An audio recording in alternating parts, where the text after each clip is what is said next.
Let's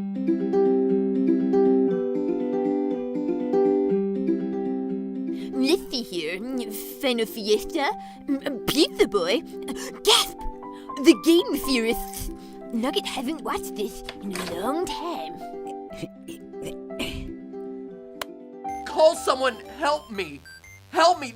Don't turn off the video. Don't turn off. Oh, whoops. Oh, forgot to rewind.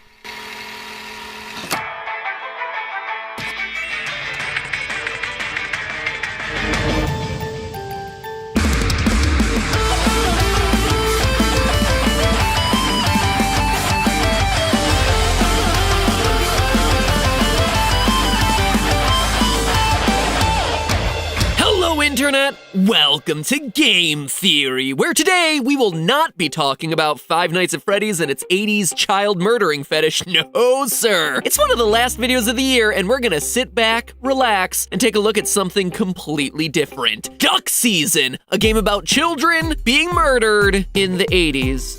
What is it with games these days? Anyway, Duck Season is one of the best, most interesting VR games of 2017. A horror game based on the popular Nintendo game Duck Hunt from back in the 80s. It kinda says a lot about the state of the game industry right now that one of the best VR titles of the year has us playing a modernized version of an 8-bit game from 1986. Stephanie and I were lucky enough to be two of the very first people to play this game with the creator Brandon Lotch, who, in case you didn't know, is a fellow YouTuber, not only creating the channels Node and Freddy W, but also working on projects like Video Game High School, which makes Duck Season not only a cool game, but one that was made by a member of our own YouTube community. Makes it pretty special, actually. And with over 7 endings, tons of secrets, hidden lore, and the constant threat of bodily harm to those under the age of 12, it is no wonder this game grabbed our attention for a theory. Now, before I get into the meat of today's episode, a quick spoiler warning. If you have a VR headset, I highly recommend that you play this game blind before watching this video. Don't have a VR headset, you say? Well, 'tis the season to use the money your grandma gave you for Christmas to buy yourself one. And if you're in the market, might I recommend the Oculus Rift, who just so happened to sponsor today's episode. The Rift's touch controllers are currently the most advanced, immersive way to play VR games. And the Rift also has some of the best exclusive titles across all the headsets, like the adorable platformer Lucky's Tale, the high-action Robo Recall, and the phenomenal space adventure of Lone Echo. Plus, you've got access to cross-platform must-plays like Rick and Morty VR, Super Hot, and of course, our topic for today, Duck Season. And if you don't want any of that, well, you can certainly watch our GT Live playthroughs of the game, but again, I will say there is nothing quite as intense as experiencing a horror game like this in VR. Shoot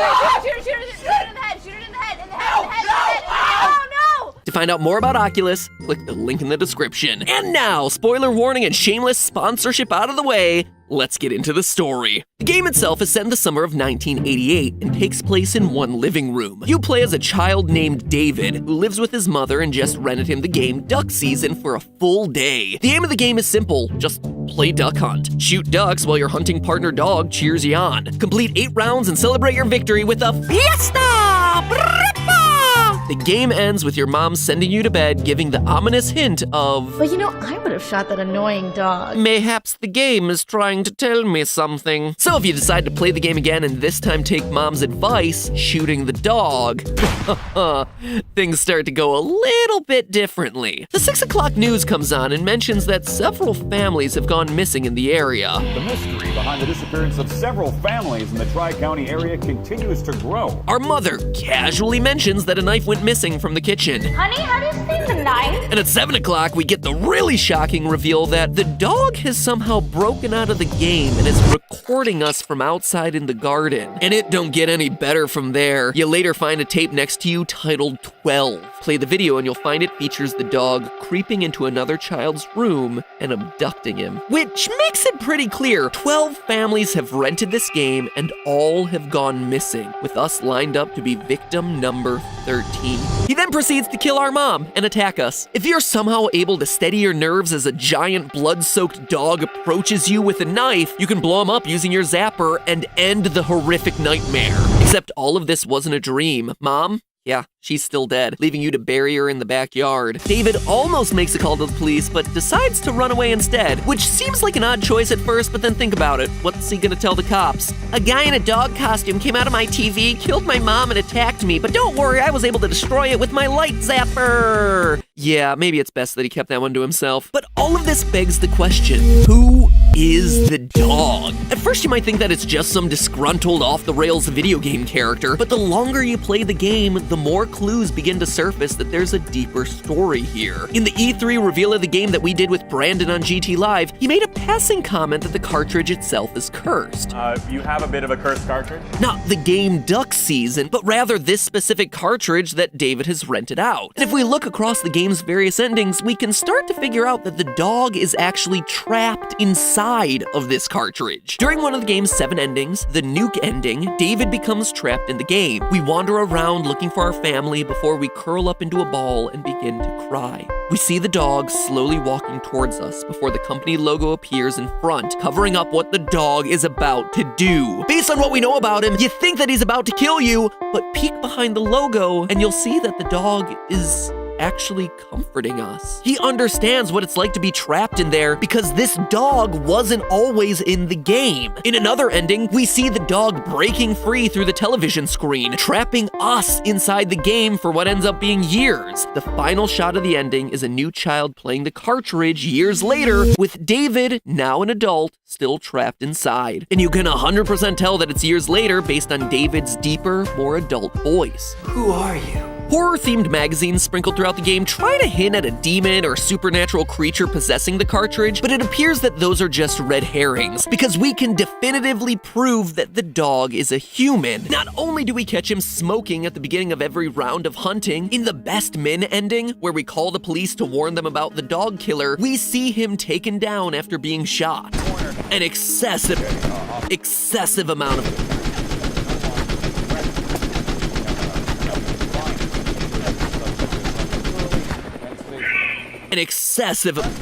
times. Blood flies everywhere and the dog lays dead on the ground, proving that there is indeed a human inside of that dog suit. But we don't have to stop there. We can go one step further and say that this dog was someone that we knew. This dog was our father. No! Yes! During the game, it's only ever you and your mother, but you can see in the pictures throughout the house that your father is in almost all of them. According to Brandon, our father is a professional baseball player in the minor leagues. He got traded to a different team, and the marriage kind of fell apart. You can tell that they're either in the process of getting a divorce or already divorced based on your mother's subscription to Maligned Mom magazine and all the front page articles dedicated to your man done doing you wrong. So we have a marriage on the rocks, but what's even more important is the baseball team our dad plays for. We see in a picture hanging near the TV that it's a baseball team whose mascot happens to be a giant dog. That's not the only way your family's connected to the game. Near the beginning of your playthrough, you're greeted with a commercial where a child and mother answer the door to see the dog mascot holding the game. But that's not just random actors, that's David and his mother. Obviously, the first clue is that in the commercial, there's only a boy and his mother, both with blonde hair, just like the family we're playing as. But that's far from the only clue we have. Hidden in the game is a white book titled Kid Wizard, which, when thrown at certain objects, unlocks hidden effects and secrets. By touching the book to your favorite action figure, you blow up to supersize, allowing you to explore parts of the house that you couldn't reach before. And there, hidden just above Mom's computer, is a picture of the boy and his mother from the commercial, with the dog in the center. All the other pictures you find in the house are of our family, meaning it must be us. I mean, do you just have pictures of actors who appeared in a commercial hanging around your house? No,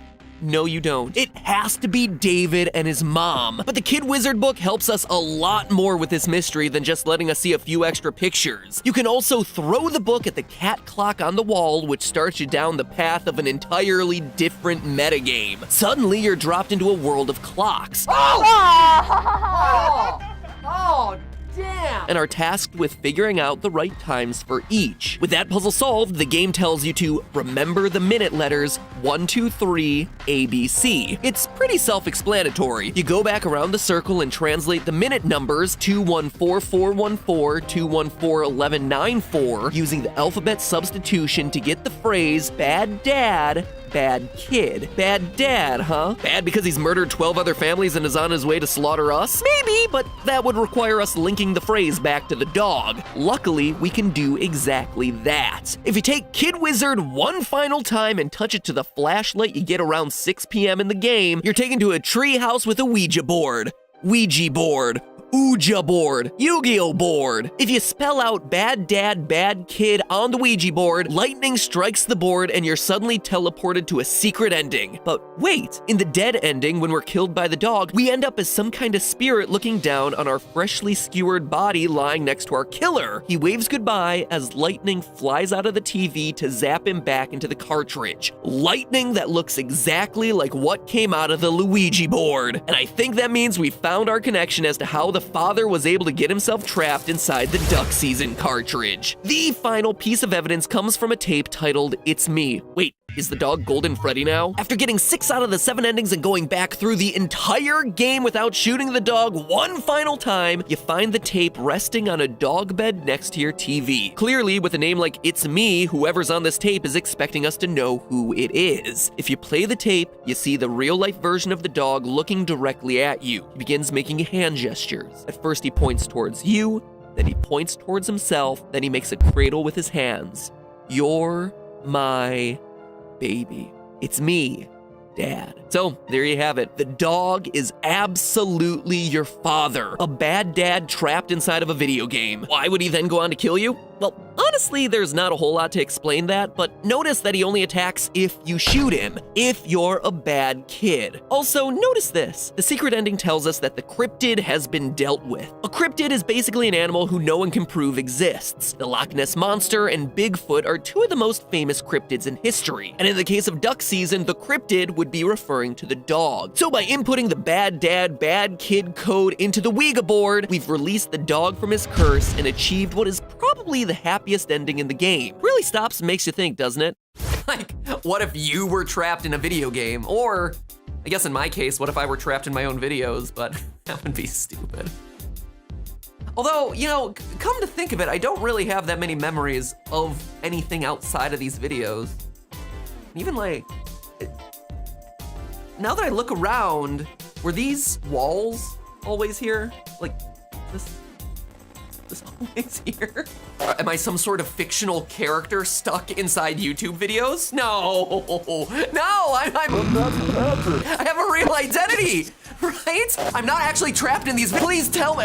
I think something is terribly wrong. If you see this, call someone. Help me. Help me. Don't turn off the video. Don't turn.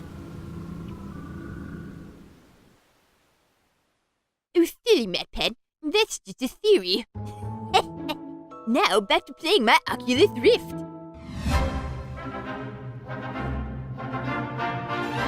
Oh, he wasn't lying. These touch controls are buttery smooth. Nugget likes. Nugget likes very much. It's like I'm in space. Nugget is going to save the galaxy. Nugget blast off!